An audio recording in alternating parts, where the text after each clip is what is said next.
So what should you say in your PhD interviews? I actually want to talk about that today as I'm going for a walk. So you could see me and my dog Izzy right here. There's Izzy.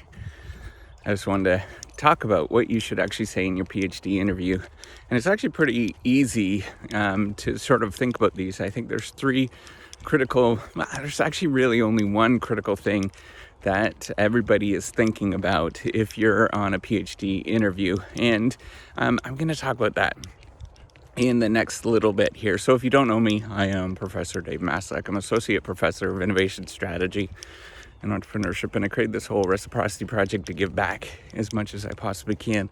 There's so many people that help me out that I want to pay the favor for, to help you out as much as I possibly can. So I created the Sharing Economy editing platform. Go check that out. That's actually, it's pretty cool. Building stuff out all the time. We got really cool stuff there. And got a whole great big huge blog. There's like this year, there's 70,000 people that have actually looked at it. Go check it out. And this YouTube channel, all sorts of stuff. So, you know what? What are PhD supervisors, advisors, what is everybody thinking about when you go to an interview with them? And if you made it all the way to that point, they're already kind of interested in you. And that's a really positive sign. But the biggest thing that they're worried about is, are you going to flake out? Is it going to be a giant waste of my time and my effort to invest in you and then just have you flake out, or do things that are, you're going to disappear from the relationship? And I know that sounds really cruel and really awful, but honest to goodness, that's what everybody is thinking about. Is it going to be a waste of my time to invest in you as a person? I know that sounds cruel, but that is the end all and be all with what everybody is thinking about, because everybody's been burnt. Everybody is very worried about productivity and getting things published. Everybody is very focused on their own career and very self-centered. We just naturally are very self-centered as human beings, and in academia makes it even more so. It really pushes you towards becoming very narcissistic and self-centered. So I want you to think about that as you're going through these interviews, is thinking about how can I show to them that I am not going to waste their time? What is it that they're thinking about? And there's ways that you could sort of alleviate this stress, and things that you can say to alleviate this stress. He's got me all tied up here. He is. What you can say is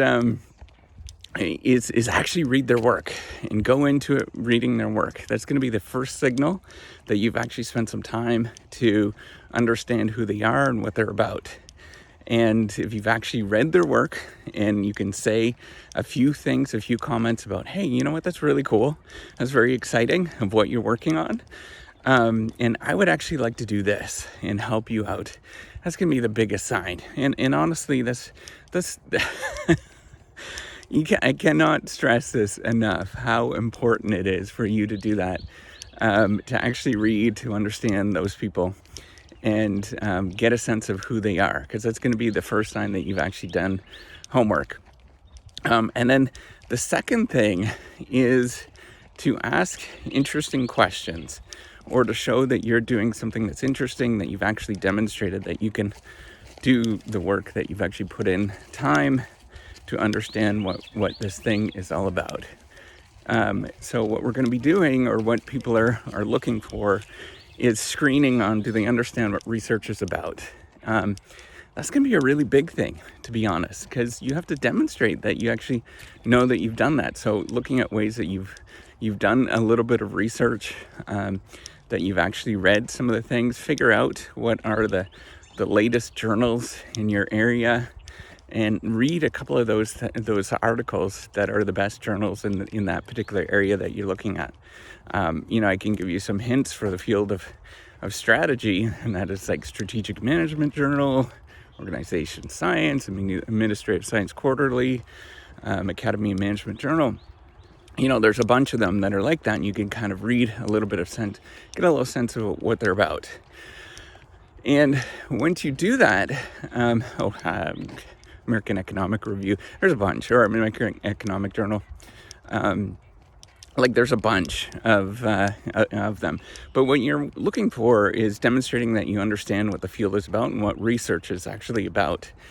And doing those things are going to be very helpful for you, because you know what, nobody does that, and you're going to stand out. And if you actually do that, that's going to be very important. So doing those things where you are actually reading the other people's work, going through and asking questions that you have done and thought about, like, I would like to actually do research in this particular area that makes sense to what they're about, right? Like actually communicating and speaking to them, man, that's going to go a long ways. And you'd be surprised at how far that's going to go. And then demonstrating that you somehow understand what the research field is all about, that you've actually put an effort into it. Oh, and the last thing that I think is really important is they're kind of looking for somebody that have a long-term relationship with.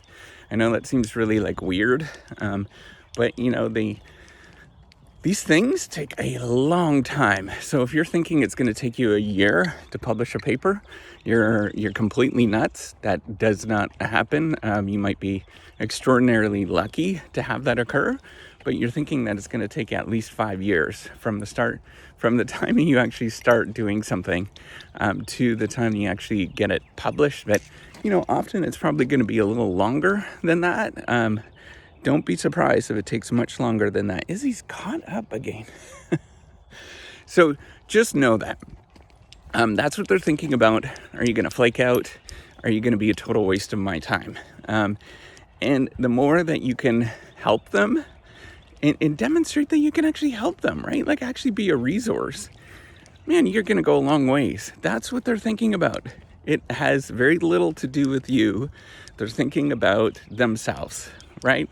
They're thinking about how I can be more productive by bringing this person in. And if you can demonstrate that, show that you are legitimate, show that you can do some really good things, man, you're off to the races. So just think about that as you're doing it. Think about how you can leverage and help out the other people that you're going to be working with. All right, take care and have a wonderful day. Bye.